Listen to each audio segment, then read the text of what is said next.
Hi, I am at the India School Ranking Awards today in Delhi, and I'm here to speak about the forces that are shaping our students' future and what can schools do about it. It's a massive gathering and we're all going to have a great time. Smaller town schools, welcome to them. Three fundamental forces that are shaping our world, and in the subsequent 4 minutes we'll talk about what can schools do about it. So I'll try to keep it short.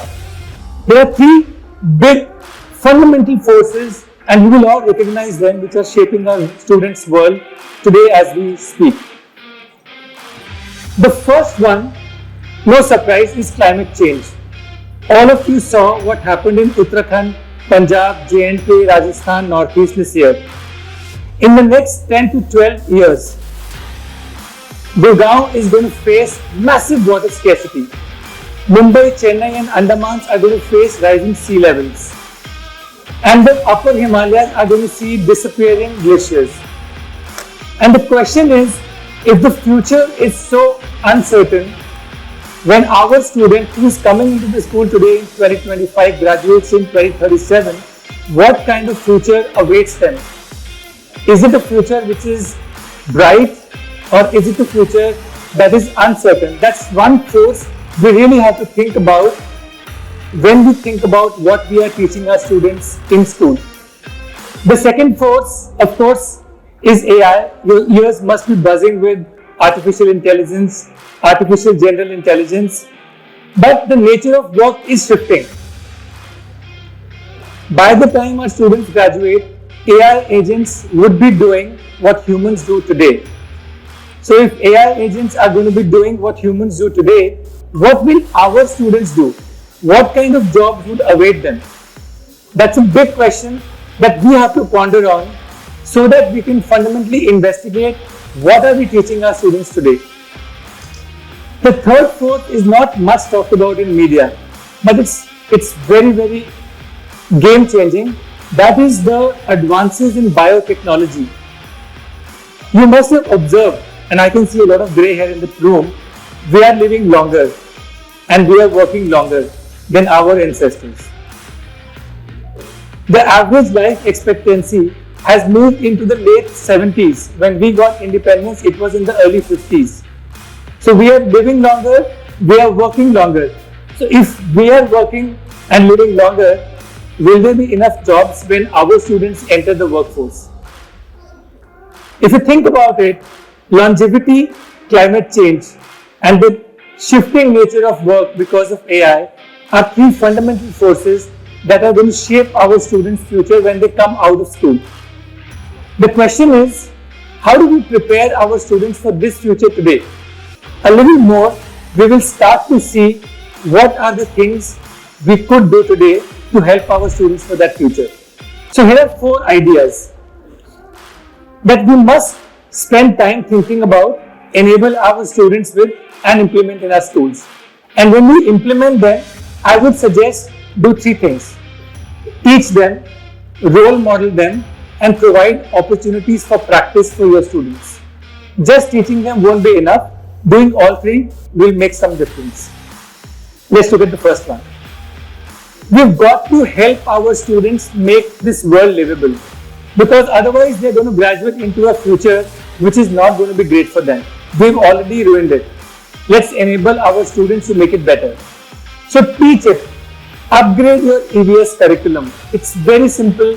We've got to move from the egocentric model of environmental science to this ecocentric model of environmental science, which places human beings in harmony with other living beings and nature. We did this 5 years back with the LEAD Active EVS, and recently we also did it with Pinnacle Scientifica. Again, my job here is not to promote our products, but just to share examples of where ecocentric thinking can be embedded in the curriculum. So when your students are learning about environment, they're not learning about environment as consumers of plants and animals, but they're learning about environment as an important cog which is part of the nature cycle. Role model it. How many of you are running sustainable schools? Because when students study in sustainable schools, they absorb sustainable living through osmosis. Do you use solar energy or do you still get in grid? Do you use electric buses or do you still using ICs? Do you have rainwater harvesting or you've not thought about it? Do you monitor plastic usage in school? If schools start to role model sustainable schooling, students will imbibe sustainable living. And opportunities for practice, students in our schools, they monitor electricity usage in their home and in their schools and then find ways to reduce the electricity bill. They also monitor plastic usage and food wastage at home and in school and find out ways of reducing it, and then they're awarded at the end of the day if they have done massive improvements. So the more opportunities for practice you can create for sustainable living, the more your students will help to make this world livable. This, I think, is paramount. You can teach math, you can teach English, you can teach science, but if you don't help your students make this world livable, they will not have a future to grow into. That's the first idea. The second idea is entrepreneurship. You asked, Dilip, how do you help students solve problems? How do you help them learn how to learn? I believe we've got to incorporate entrepreneurship in our curriculum. So design thinking is a great step of helping students solve real world problems. You've got to teach it and then create opportunities for practice. Do your students run this tool tuck shop or have you outsourced it to a contractor? You're losing a big opportunity that way. In your school fairs, have students come up with business plans, set up stalls and actually have the experience of running a business. You must run hackathons and shark tanks in your schools. These are the opportunities for practice. If you start implementing in your school, you will prepare your students for a world where they might not look for jobs, they will start creating jobs because there might be fewer jobs. So we've got to turn our students into job creators. That's the second idea. The third idea is, if everything is going to be disrupted by tech, we've got to help our students master it. So make them, they already are digital natives, make them tech natives. So teach it. I know a lot of schools who are still using the age-old computer science curriculum. Upgrade it to coding and teach students agentic AI. We recently launched code.ai. I personally believe it's a beautiful way to help students understand the logic behind large language models, understand how to develop AI agents. Otherwise, you will be caught up in your students using ChatGPT for cheating. Don't get caught up in that battle, that debate. Help your students learn artificial intelligence, understand the logic of it so that in the future they can build those models. So you have to teach it. Second, role modeling. Do you use AI to run your school? A lot of us still have the age-old school management system, which is our quote-unquote use of technology, which we use for getting fees, admissions, and library management. We are building Socrates. It's a conversational AI agent which can help you run your school through using data and intelligence.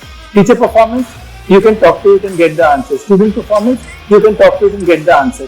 Unless the school is running on AI, how will students know what are good uses of AI? We're also building Curie. It's a digital AI assistant for a teacher. Every teacher teaches to 35 students, 1:35. Curie becomes 35 assistant teachers for that teacher to personalize learning.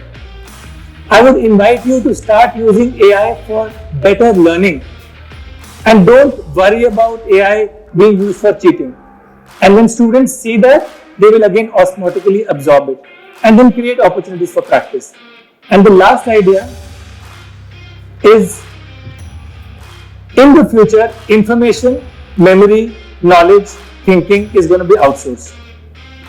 We are walking towards a world in 10 to 12 years when that will go away. What will not go away is hopefully creativity and ethics. We've got to retain the idea of good or bad, right or wrong with human beings, while AI does the other stuff. So bring ethics into your curriculum. Students should be able to have conversations about perspective taking, right or wrong, good or bad, actions and consequences. So instead of moral science, move to ethics. That's what we need to teach our students because that's going to be important for the future. role model it. When you are making crucial conversations, make your thinking visible to students. And I love the question you asked. We've got to involve students in decision making, because that's when they will understand the dilemma of choice. In books, the world occurs as black and white, but reality is all grey. And unless we give them practice of grey, they will not be able to live in that world. So we've got to create opportunities for practice by getting them involved in decision making. Those were my 4 ideas. In summary, we are being shaped by these 3 big forces of climate change, AI, and biotechnology. We are going to be living into a world where the future is uncertain, the nature of work is shifting, and we might have fewer jobs. And therefore, we should prepare our students for a sustainable living, for entrepreneurship, make them tech natives, and really make them ethically aware. If we do that, we will give them a chance to thrive in that future. Otherwise, we are failing them. Thank you. Whoa.